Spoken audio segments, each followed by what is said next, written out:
Sure, here is section 1 of the script, minimum 760 words, written directly as a faceless infidelity voiceover style script, rich in emotional tension and without any repetitive fluff. I never thought a simple ride home would lead me to a place I can't return from. I still remember the way his hand brushed my waist, not accidental, not innocent, and the way I didn't move. Mark and I had been married for 7 years, and somewhere in that time, I stopped being seen. He was the kind of man who believed providing a house was the same as building a home.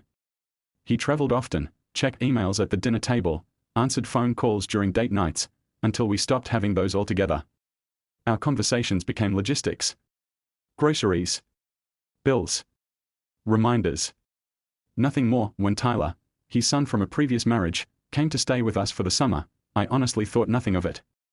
He had just turned 20 and carried himself like someone older, confident, sharp, but with a softness in his voice that made him easy to talk to. The first week was uneventful. He helped around the house, cracked jokes at the dinner table, and always made sure to thank me after every meal. Polite, respectful. Just a guest in my home. That's all. But then there were the looks, longer than they should have been. The way he'd lean in when I spoke, like he was actually listening. I wasn't used to that. I didn't notice it at first, not fully. Or maybe I did, and I just liked the feeling too much to stop at point. One afternoon, I was chopping vegetables for dinner when he came in behind me, reached for a glass from the shelf above. His arm brushed mine, warm, slow, lingering. I laughed awkwardly. He didn't move away. "You make cooking look kind of peaceful," he said. It was a compliment, maybe even innocent. But it hung in the air between us like it meant more. I caught my reflection in the microwave. Flushed cheeks. Eyes too alert. I hated how much I noticed myself in that moment. Later that evening, I mentioned it to Claire, my best friend since college. She was the one person I could talk to without judgment. Over wine and text messages, I wrote, "Tyler's grown up a lot. It's weird seeing him as a man." She replied instantly, "Weird how?" I tried to backtrack. "Just grown up. That's all." She didn't buy it. Just be careful. You've been lonely. That does things to your brain." Lonely. That word hit me hard. She was right.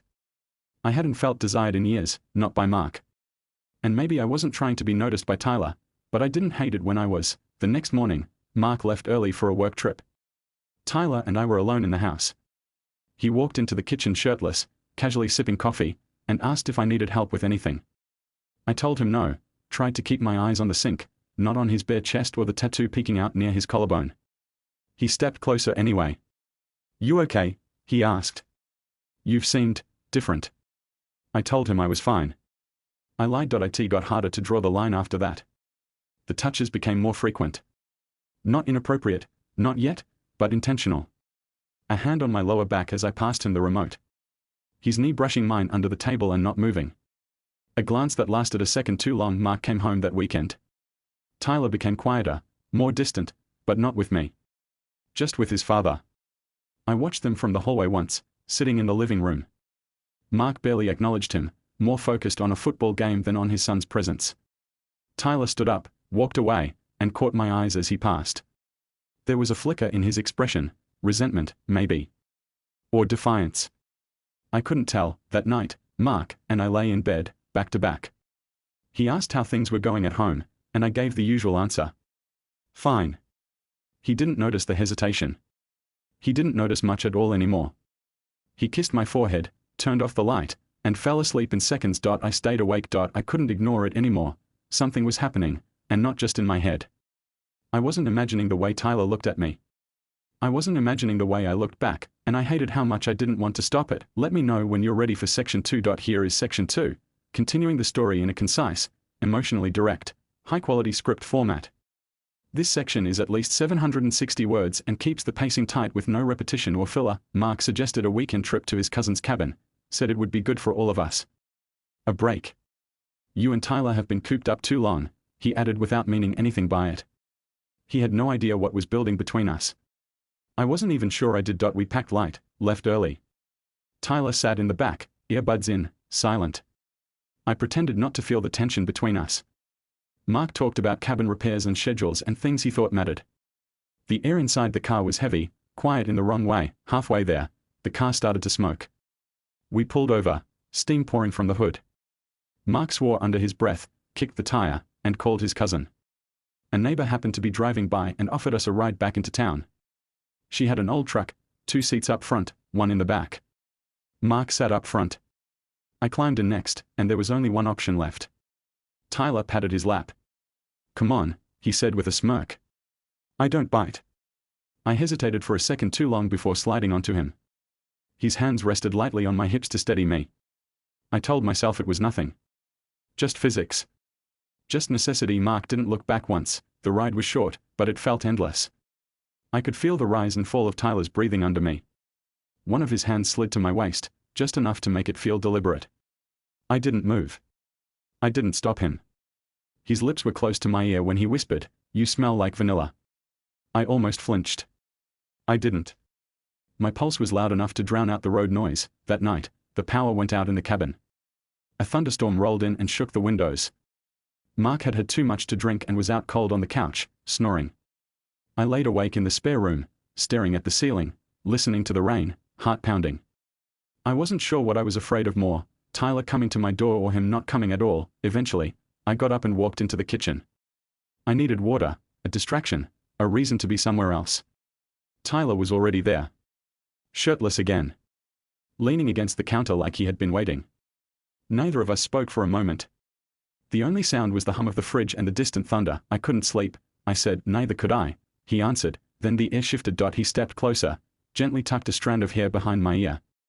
My body reacted before my mind did. I didn't pull away. I didn't correct him. His hand stayed there, warm against my cheek. "This is wrong," I whispered, because I felt like I should say it. He leaned in anyway. "Then tell me to stop." But I didn't. I couldn't.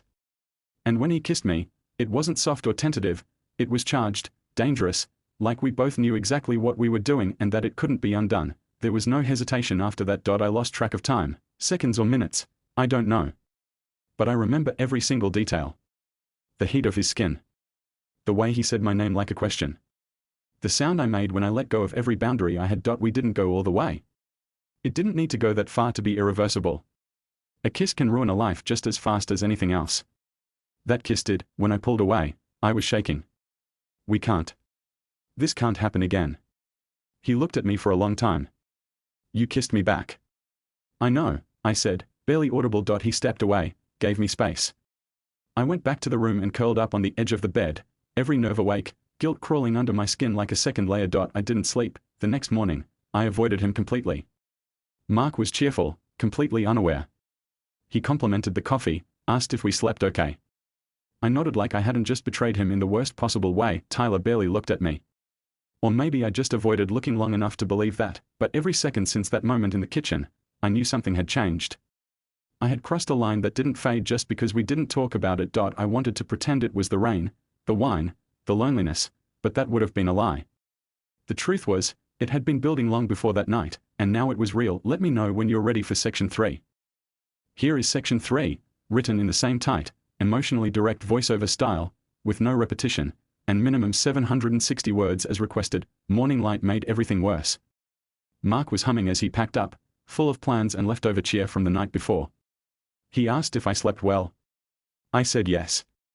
Tyler poured his coffee in silence, eyes on the window. We didn't speak. We didn't have to. My skin still remembered his touch, and I could feel the guilt resting under every breath I took. The drive home was quiet. Mark filled the silence with commentary about traffic and a funny story from work that I didn't listen to. I nodded at the right moments. Tyler sat in the back, pretending to scroll through his phone, pretending I didn't exist.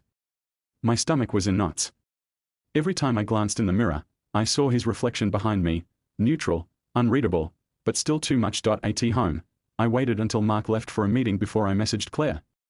One sentence. I made a mistake. She called immediately. I didn't answer. I didn't know what to say. When she showed up unannounced an hour later, I didn't try to stop her. She looked at me for a few seconds and said, "You did something, didn't you?" I nodded. She closed the door behind her. "Tell me everything." So I did. I left out the physical details, but she didn't need them. She understood before I finished. Her face shifted from concern to disappointment to something like fear. "Emily, he's your stepson." I said I knew. "He's 20, she added. I nodded again. And he's your husband's son. I sank into the couch like I could disappear into it. It wasn't planned. I didn't mean for it to happen. She didn't raise her voice. She didn't need to. It doesn't matter what you meant. You opened a door that should have stayed locked. You know that. I stayed quiet. Everything she said was true. I had no defense. Later that night, I told Mark we needed to talk. I didn't tell him about Tyler. I didn't confess the kiss or the tension or how long I'd been slipping away from him. I just told him I felt disconnected, empty, like we'd become strangers. He didn't take it well. He blamed work stress, said he'd been trying. Told me I was overthinking everything and just needed time. I asked him when the last time he looked at me, really looked at me, was. He couldn't answer. I didn't press. I just said I needed space. He laughed at first, then realized I wasn't joking. His face crumpled in confusion. Are you seeing someone else? I shook my head. A half-truth. That was worse than a lie. I packed a small bag the next morning. Tyler didn't come out of his room. Mark didn't stop me. I didn't tell anyone where I was going, just left. Now I'm sitting in a small apartment 3 miles from the house I used to call home. It's quiet here. Not peaceful, quiet. Like punishment. Like aftermath. I haven't heard from Tyler. I don't expect to. Whatever existed between us wasn't built to last. It wasn't love. It was a fracture, a flash, something reckless that fed off years of neglect. But that doesn't mean it didn't matter. I keep playing that night over in my head. The choice. The second I could have stepped away but didn't.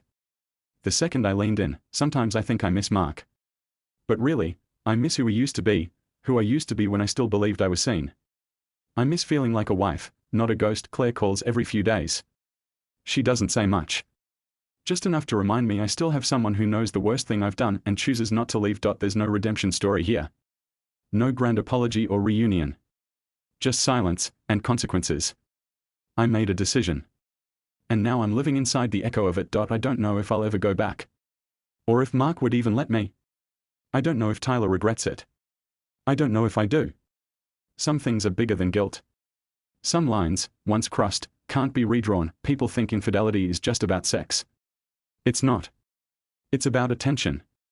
It's about being seen when you've spent too long invisible. That doesn't excuse it. It just explains it. I wasn't looking for it. But I didn't stop it either, and now I live in the silence between what happened and what can never happen again. Let me know if you'd like a video script adaptation, intro hook, or narration formatting for production.